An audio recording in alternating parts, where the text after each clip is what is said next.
Welcome to Running in the 70s, where we interview, meet, and get to know athletes of all kind who were running in the 70s. I'm your host, 𝐏𝐵𝐭.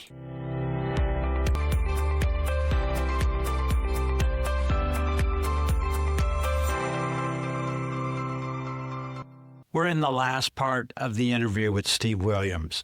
We're going to talk about his fashion business, how the sport was changing, his work with NFL, Major League Baseball, tennis professionals, his thoughts on track today, and the fascinating story of pitching his movie idea. Enjoy it all. I want to find out a little bit. You're in Gainesville. How were you selling? Was it mail order? Did you have outlets? No. Brooks Johnson's wife at the time, she knew the stitch and sew business. I think I bought 6 machines. We hired some locals. Horst Dazzler had been moving into arena swimwear while I had my tenure with him. So he was into Lycra, and he was explaining the Lycra business to me. And then seeing the tight and the elastic stuff being the next wave of fashion on it, I don't want to even start talking about this thing with the company because it's crazy as well. So we were selling it through Athletic Annie. Right. Okay. And we were doing some private labeling for high schools in the area. And then Puma had given us these 2-year little contracts to make some promotional rain suits and a couple of athletic tights. So that's how the business moved along. In 1979, we were making Lycra women's top and Lycra shorts and Lycra tights. We were one of the few people making it. We were copying what the skiers were doing. 𝐑𝐮𝐬 was the ski company that later on got into the tights with Evelyn Ashford and everything else, but we were before that. In 1980, we had lobbied and got Jimmy Collins to be the head Olympic coach for 1980's team. Brooks was on as one of the assistant coaches, and we presented our women's running shirt and shorts and tights to the Olympic Selection Committee for the team to wear. The women who were selecting it, who were the officials, they liked it because we were moving them out of the boxy men's jersey look that the women had and was moving them cutting edge to what they're wearing now. So we were thought of as being just those 3 items for the women team, nothing else. And then it was getting ready to get the manufacturing done, and it was becoming a headache. And then don't forget the boycott came. And so that whole chance, we were in a position where Levi Strauss had the team uniform and that the women wanted this Lycra. So Brooks and I were saying, we do not want the headache of making this stuff. We want to marry Levi Strauss, whatever it takes. We just need to hand it off. But the boycott killed everything. The boycott, I made the team. I got 6th in the 100. I made the relay pool.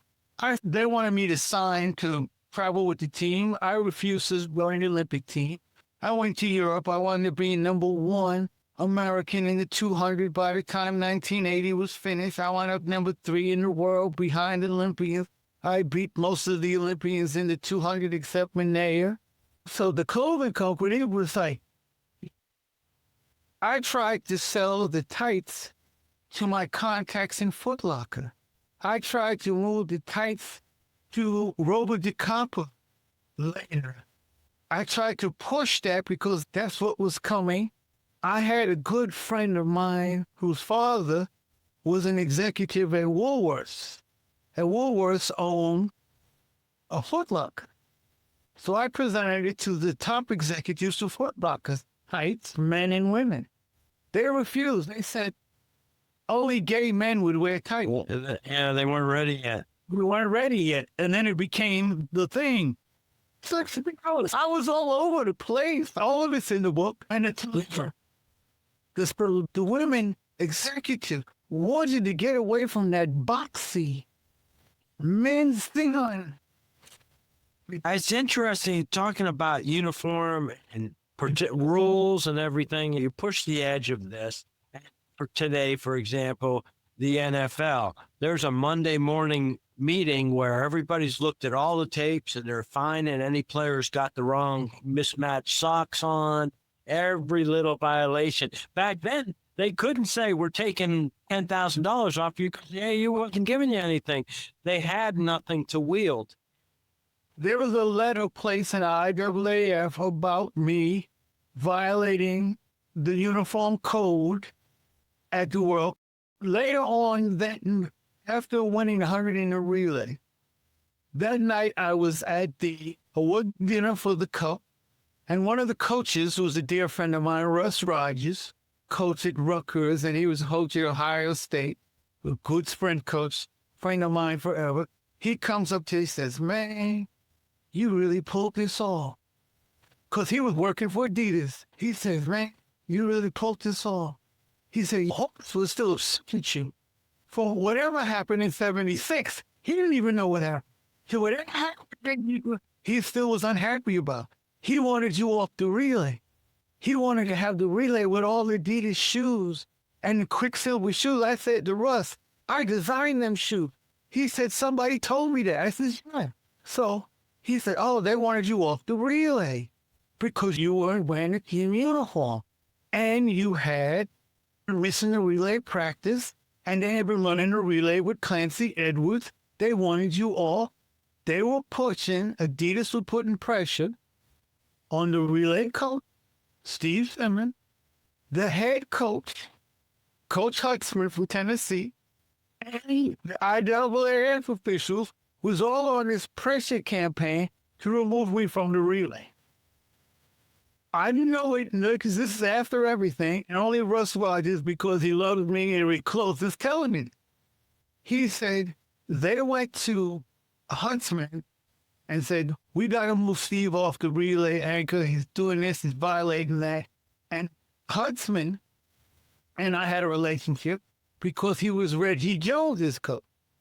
And a couple of times I had been down to Tennessee, and Huntsman had seen we run Reggie. He knew my work. And Huntsman supposedly said, "I don't care what Steve wears. I don't care if he makes practice or not. I've seen him run my guy, Reggie Jones, down from 10 yards back, and I'm not going to lose this relay over pulling Steve off of the relay." You see, the race is 10 seconds. The relay is 38 seconds. But all of them, there was so much going on. Oh, wow.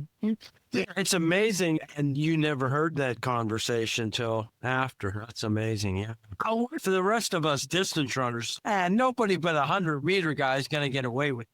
But maybe there's something to the flash and the possession. It's the glamour, you bet. It's the glamour. It still is. It's thrilling. I traveled with Edwin Moses, and Edwin must have been, he must have, at the time, maybe he had 16 in a row, undefeated. I think I won meet, and then I'm on the front page of the paper, and then he's not in there, and I'm like looking at him, and he's looking at me, and it's just, the 100 has that glamour, has that cachet. Yeah. I remember the first time somebody called me the world's fastest human. I think that was in 73 after my tour. And to me, it was too outlandish. You had to be conceited to even embrace that thought that in a planet of 7 million, you're at that top of it. It was a little too grandiose for me. And because I had kept it simple. I was like the kid in the park. You don't let any other kid being funny with the finish. It was simple to me like that. The rest of it came when it came. I tried to stay me. If you meet all the other guys, they tell you I'm a cool brother, I'm normal. I try to help everybody. I laughed when you said the last time about Carl saying that he picked my brain for it. And then I just laughed because I think, man, the stuff that I was telling these guys, like I'm telling you. I was only telling them half it. I was trying to tell them how to manage the meet promoters, maximize your multi-event capabilities. So it was an interesting time.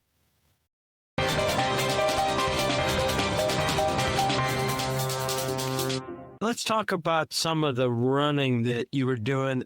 You had recovered from injury 76, had a spectacular 77. Right. And you had talked to Bud about, okay, I'm getting 3 inches per stride more. I should be running. What about your training? And you had maybe overtrained up to that point? Oh, without question, in 76 and in 72, I was my own worst and best enemy. My passion from a skinny kid in the Bronx was go to the track, and Tommy Smith is probably running 8 times 200 in practice, so I'm going to run 12. My mentality was the work, the work, the work. Then my mentality was, when I was a freshman at El Paso, I'd run 6'1" for 60 and 44.9 for 400.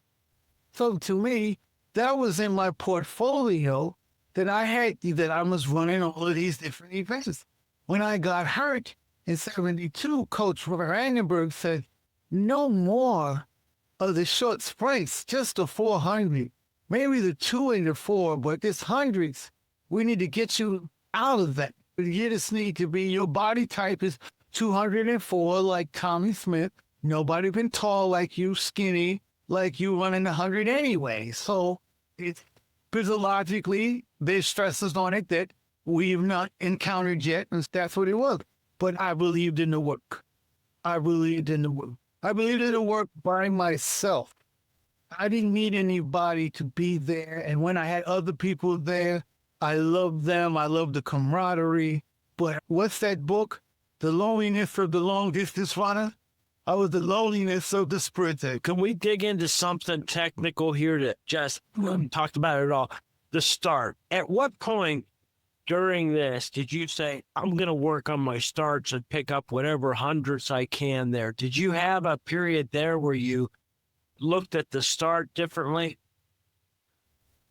I concentrated on the starts a lot when I got to San Diego State.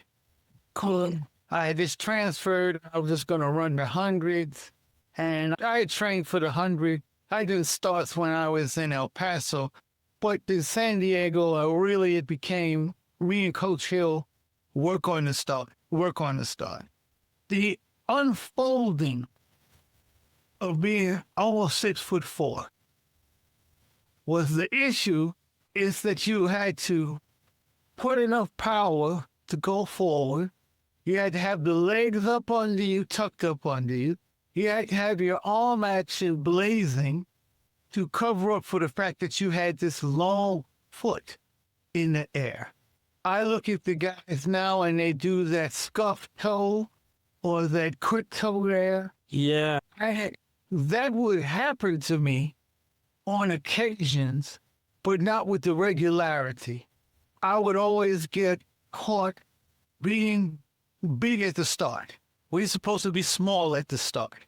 Just the bigness. I look at bulk, look at Hussein, we talked once or twice, and the fact that he had gotten what you call the pitter-patter of little feet. The first 3 steps. It's a sound thing. It's a rhythm beat thing, and having it under you as a big guy was tough for me. If I got a bad start, I would lose by a lean at the tape. If I got a good start, I'd either have a record or I'd blow away the field. Because if I got going in the first 40, it was mathematics after that, because it's big wheel, little wheel, less the acceleration because you're rolling along. And I had tremendous focus. I had this killer focus. I think I might have discussed earlier that there's only 2 emotions that created adrenaline: fear, and anger. I think we talked about this when I was Yeah, a little bit. Yeah. talking about running against Monet at that time. And in studying the adrenaline and learning about it, knowing that it was fear and anger that got adrenalated performances, I became comfortable in it happening. I step in the stadium and I'll sometimes feel nothing. But then other times I get hateful. Other times I get, I'm looking at 70,000 Russians in this. So it used to come. As I coach kids, I've coached professional teams. I've coached them on this whole discussion of the adrenaline and the emotional connection. And I've had people come to me later and say, I wish I had known that when I first started running, because I used to get so scared. And I used to lose because I was so scared. And I said, fear and anger is your friend. It's your friend. It's your competitive oath. And people used to talk about running against the Russians and the East Germans and the Europeans was on the drug. And I used to say, passion. Passion is what got me to get those guys. If you was in front of me, I had that overwhelming supernatural passion to come and get you. And that's something that's biochemical and rarely discussed, how the adrenal gland was activated. Let's talk a little bit about you and coaching. The age range and when you're coaching people that aren't elite yet, but you can tell they have passion and you're going to help them. How do you scale that to bring what you know to help them get better, but moderate your expectations that they're not you? It's different coaching at a different level than what your performance is. How did you look at that? I have to say that I spent more time coaching outside of my sport than I did coaching on the track. Was we're here, we're doing it together.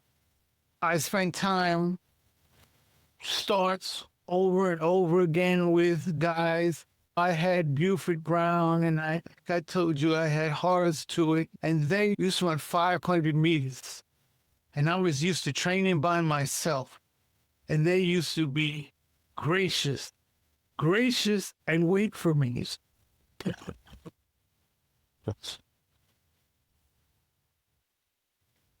We're running 500s, and I'm sucking wind behind these great thoroughbred 600-meter and 500-meter and 800-meter guys, and they would get 40 yards from the finish, and they'd slow down and look for Steve.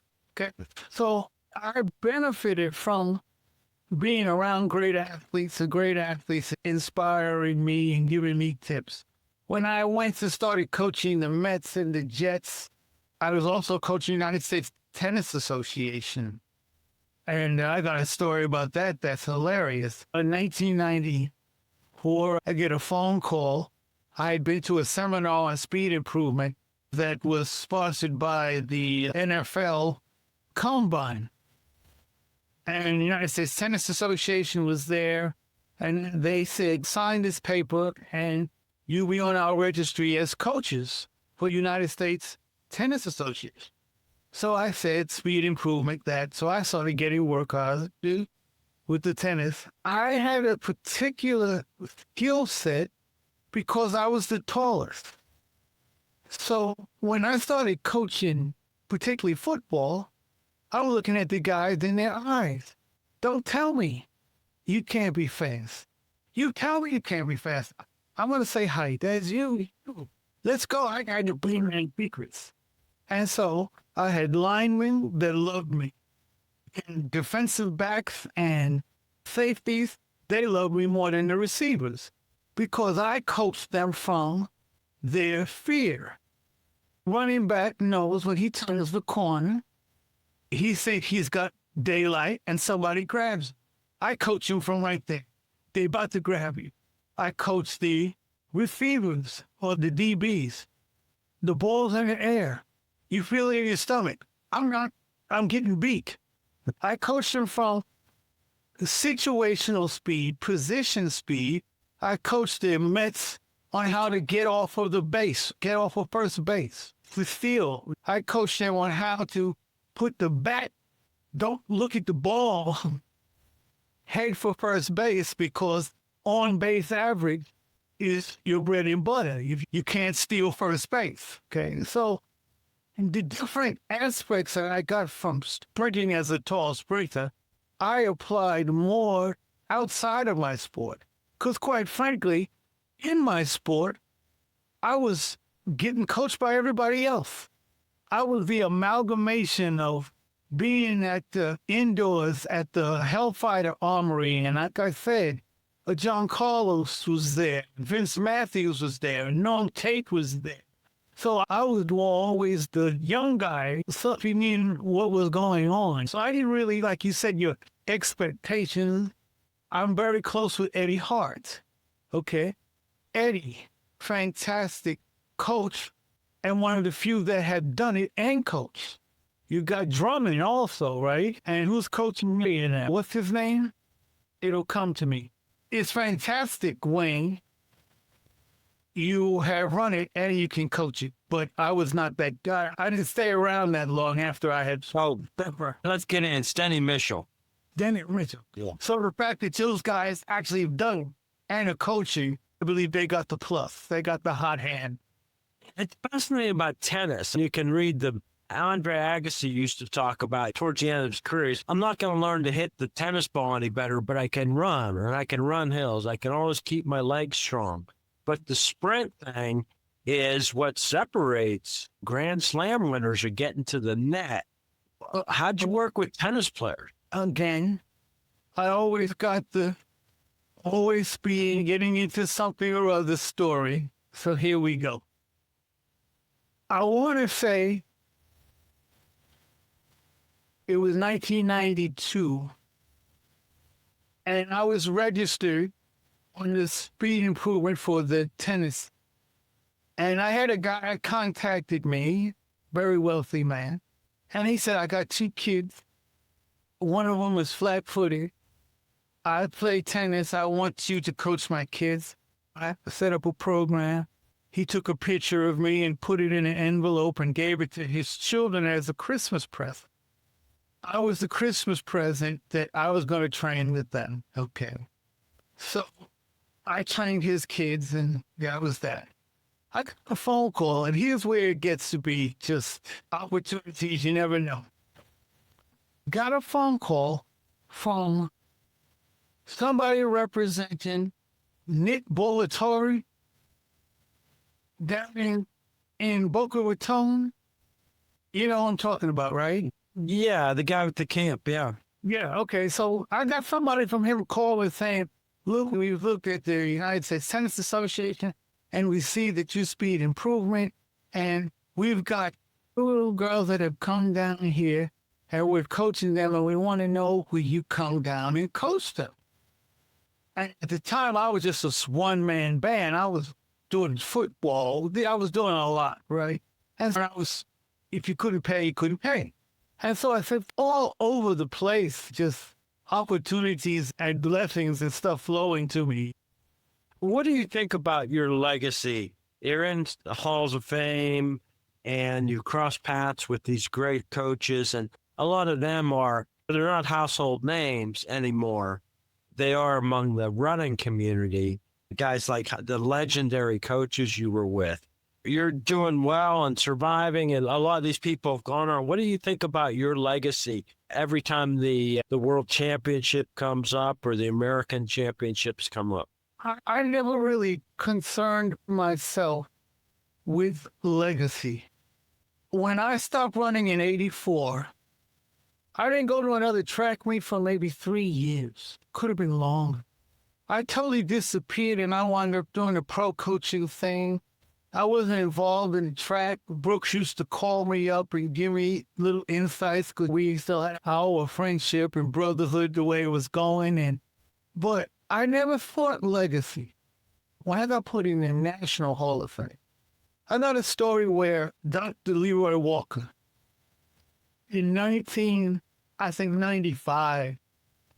came up to me and said, Steve, you should fill out these papers for the Hall of Fame.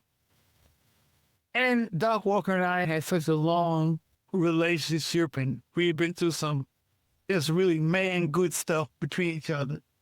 And we're in a bar, and I said, is there any money in it? He affectionately smacks me in the back of the head at the bar.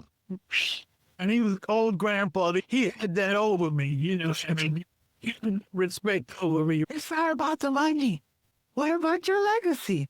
And then some years later, Brooks Johnson said, Steve, look, it's time. So he sent me the paperwork. I filled it out. And Brooks submitted it. And then I was put in the Hall of Fame with all of the game playing, rule breaking, 𝐒𝐭𝐞𝐯 and I disliking each other with passion.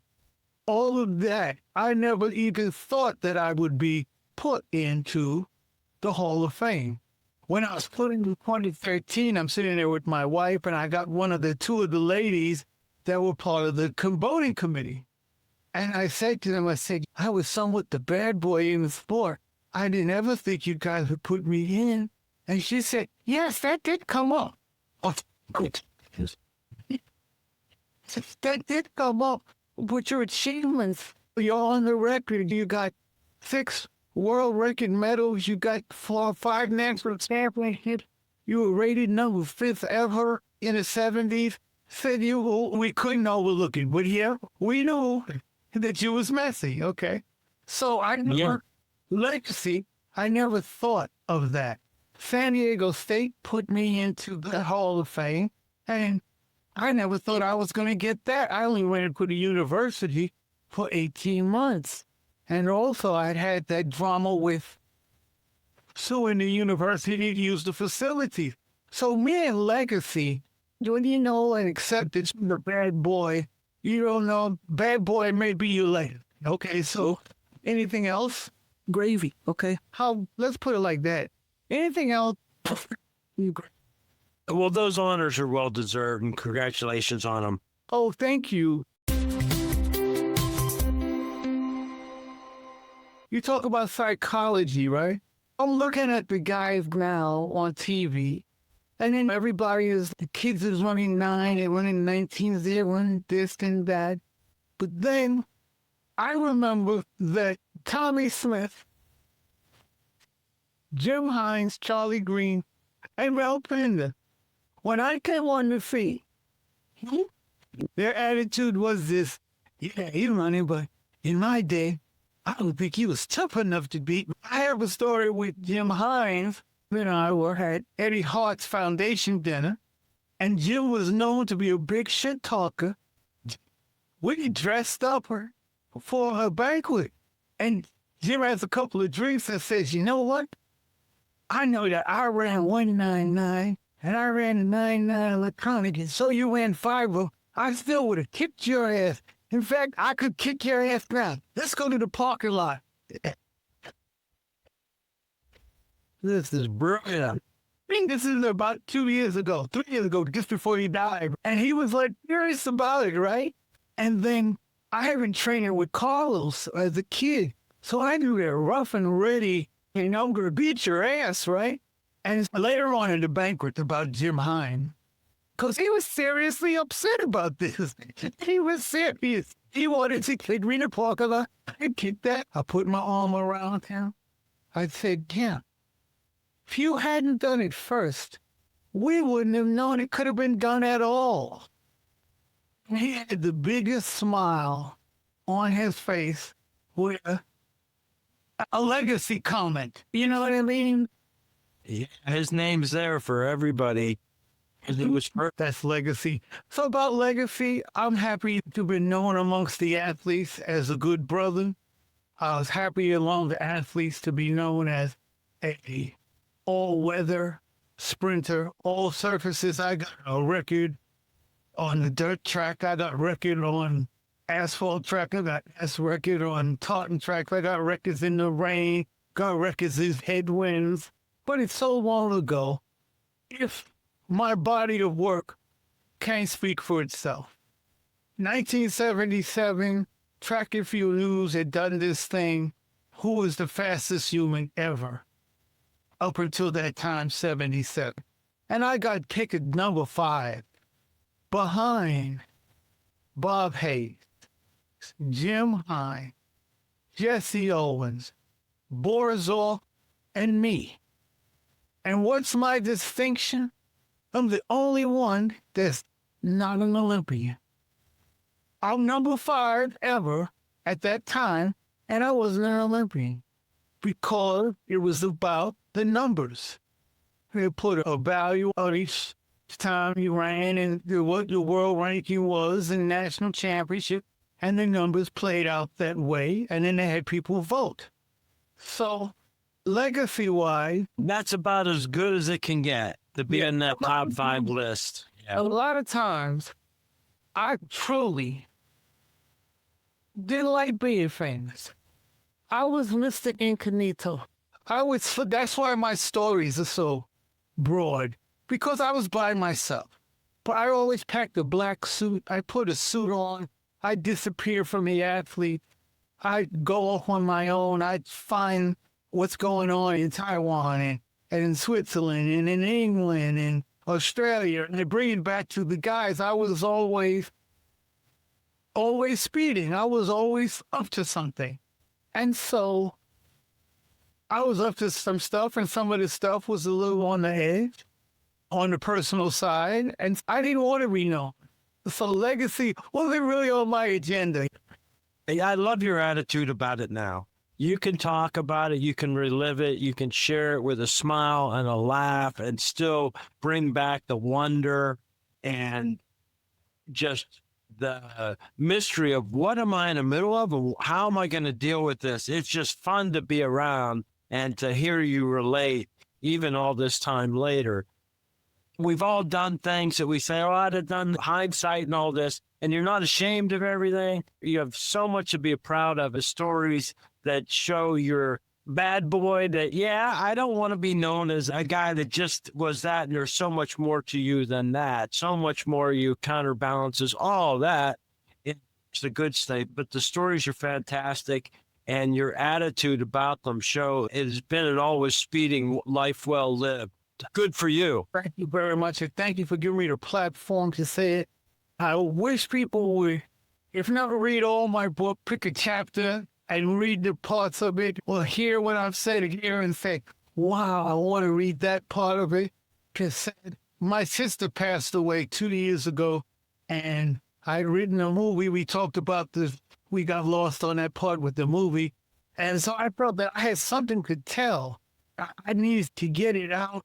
And then when I saw the Grand Prix, and then they're arguing about the money still, and imagine now, it's 1977, I made $30,000 for running one race.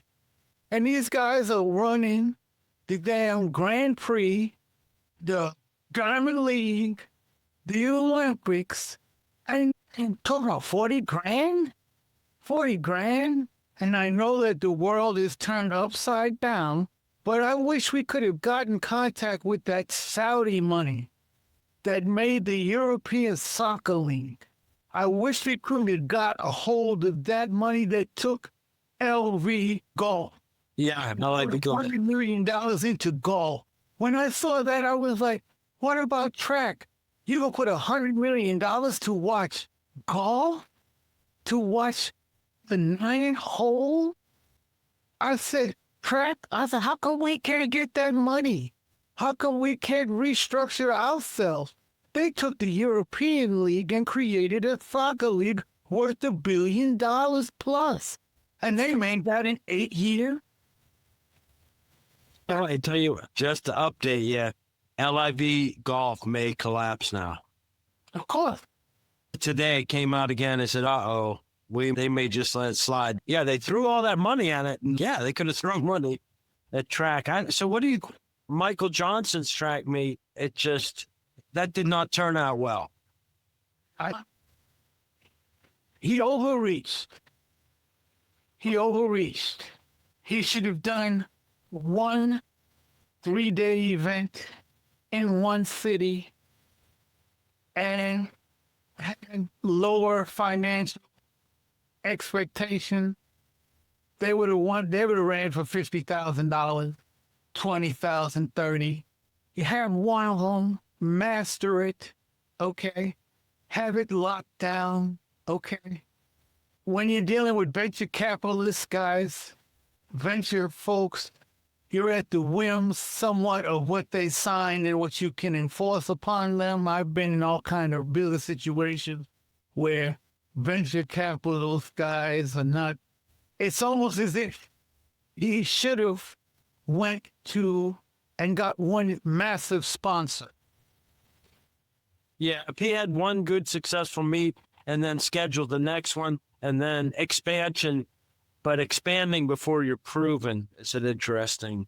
How often does anybody have anything that they launch that is immediately successful? That doesn't happen. That's a lot of work, luck, skill, etc. I have written up an idea for a track route. It's so obvious that it needs to be done. I should follow back up on it. After USA World Track started setting up their schedules, what they were going to do and everything, I stepped back on what my idea was. But we need to have a straightaway track meet. A straightaway like they did in Atlanta where they run in the streets. We need to have a straightaway meet. Oh, and here I'm going to give it away in my big mouth.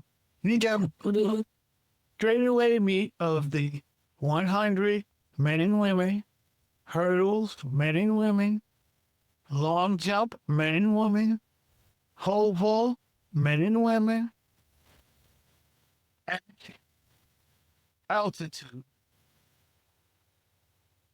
Just a straightaway event. And just see what can come out of it, yeah. Altitudes. When you're talking that bullshit, oh, at this rate they're going to do a world record, they're not even bringing the conditions that most of the early world records was run at. You need to take a portable track, take it up to Tahoe, put it up in Colorado Springs, okay? Take it to Mexico City, okay? And do it. Put a number on it. You get a world record at this, which is more capable because you got altitude on your side. I put this together with famed meat promoter's son, Don Franken. I wrote it up and we talked about it. And then when World Track and Field wound up coming up with their schedule, I put it on the back burner. The two athletes that I spoke to about it, they said, wow, do you realize that they would want to come and you have to run 3 rounds, 4 rounds of it just because everybody want to take the shot. At altitude, what would crazy-ass Duplass want to do with the pole vault? Okay, he'd be begging, oh, please, let me take off in space. Let me go around and dog fly the moon. Right? Yeah, I mean, we're getting with Faith Kipyegon and now Josh Kerr setting up record attempts. Nobody said, how do we make the conditions right for a sprint or jumper to hit it? Yeah. And when I wrote it up, and somebody can steal it and use it now, and maybe they'll come to me and ask me about it, but probably not, is that I didn't want to care about the stands. I don't care about the audience. I'm not trying to fill a stadium. I'm trying to set up straightaway event, which has been done on those tracks, up and take it. It's portable. Put it somewhere. Put it someplace up where the records can have its enhancement. So what? It says altitude behind it. So what? Jim Hines' record is the altitude. Bob Beamer's got the A behind it, okay? So go on and do it that way. I've given it away. Don Franken's going to be mad at me. It's a great idea, though. Yeah, we hadn't heard and talked about. Compact, It's short. It can be photographed. The hell of it could be photographed. I wrote it up where the kids are wearing the glasses, filming it. Everybody's got camera every step of the way, okay? I want the high jump, women high jump to be sponsored by Victoria's Secrets. I want them to be wearing costumes made up by Cirque du Soleil. I wrote it all up, okay? Because the sport it's got no glamour to it. You got some of the most gorgeous women in the high jump, in the long jump, in the triple jump. When I just wrote it up, I says, wow, these straightaway events on a simple venue. We don't care about the stands. We care about it being filmed at every angle with the beauty of the track girls. The fashion show. You see them standing around, and they're the most gorgeous women in the world. The triple jumpers, the long jumpers, the high jumpers. And we're not maximizing the marketing power of the beauty of our women athletes. I'm finished. I gave away something I shouldn't have given away. Let's go to one thing that we got cut off on last time just as your battery died. Go. And that was the process after you finished your movie script. You've crossed paths with so many people across sports and industry, and you looked to Bill Cosby when you wrote your script. How'd that go? I had written the script in 1984 because I was retired and I had all of this stuff that I'm bubbling out now, and I wanted to get it out in my system. I went to school for television and film, so I thought the medium was do a film. I wrote a buddy film, which was what Hollywood was doing. You had Chariots of Fire, you had Brian's Song, you had one of my favorite shows, Miami Vice, you had North Dallas 40. I really wanted it to be track and fields, North Dallas 40. You had Animal House. I wanted to encapsulate that between two athletes based on Prefontaine's life and his personality, based on my life, on my personality. We went to college together. We had all the disagreements that come between black and white, country boy, city boy, all of that. Then from there, we went on to travel the world together and explore all of the things that I've just spoken about. The steroids, the women as men. They used to be track, but used to have orgies. Girls used to be streaking during track, during all those things. We had the shoe contracts. We had the dirty dealings with the meat promoters. We had all of that, and I just put it in a movie.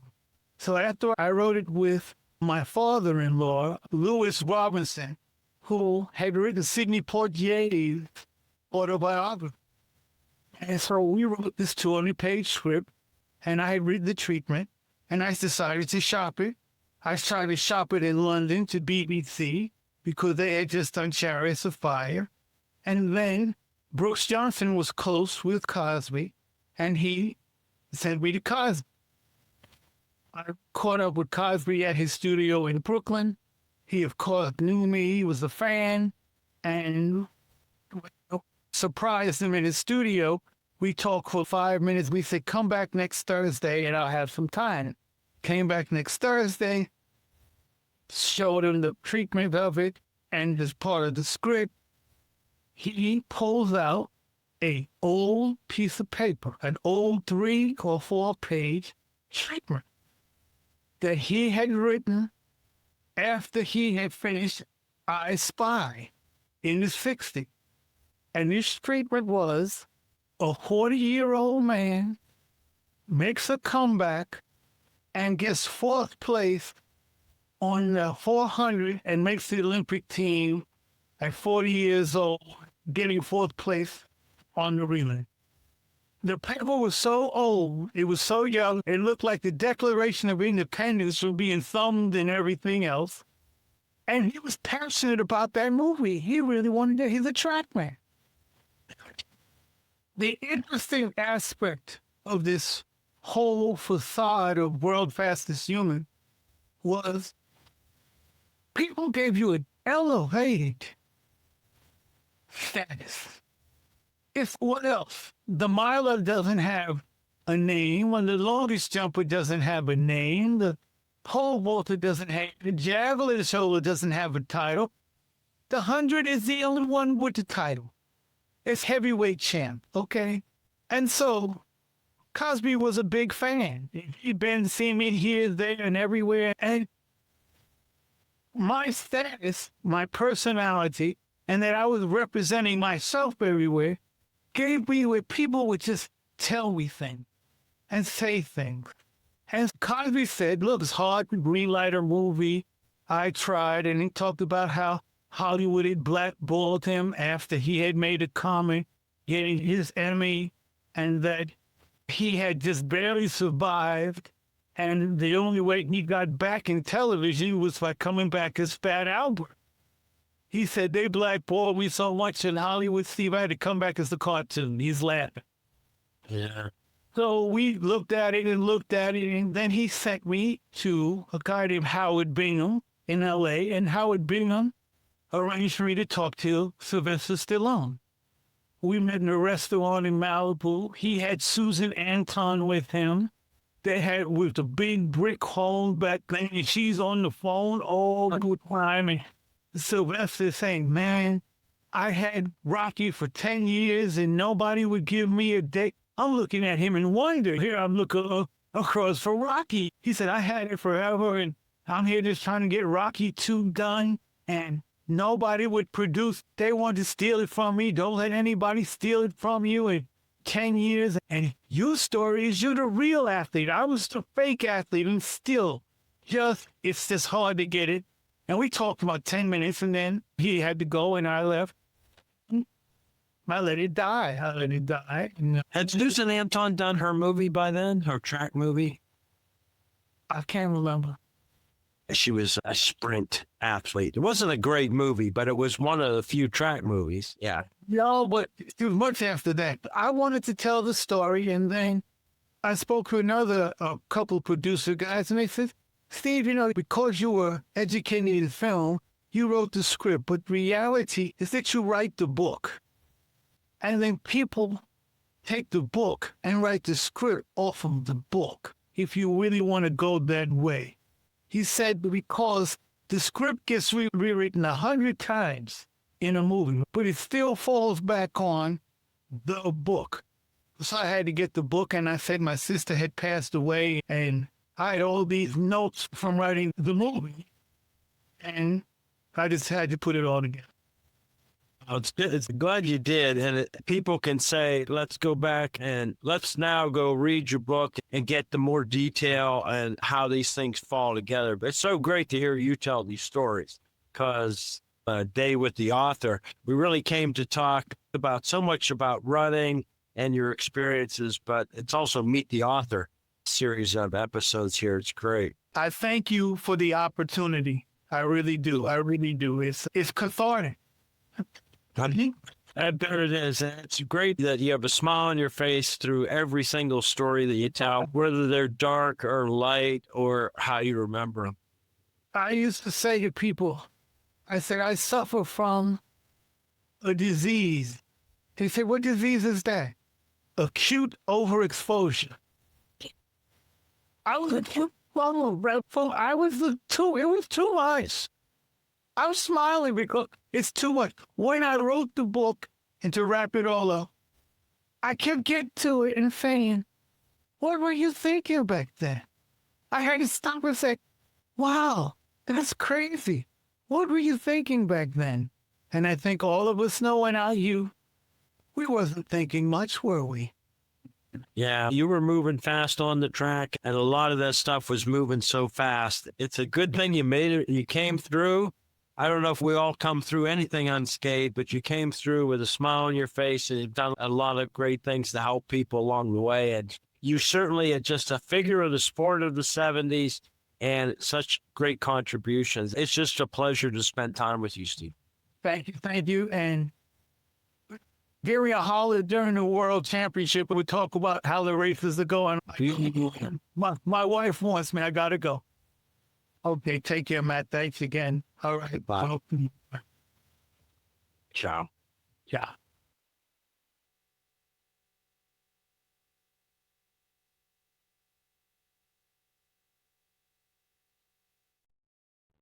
Hey, I hope you enjoyed another episode. Do you have someone you'd like to hear interviewed on the podcast? You can leave a comment on the YouTube channel or on the website, running70s.com.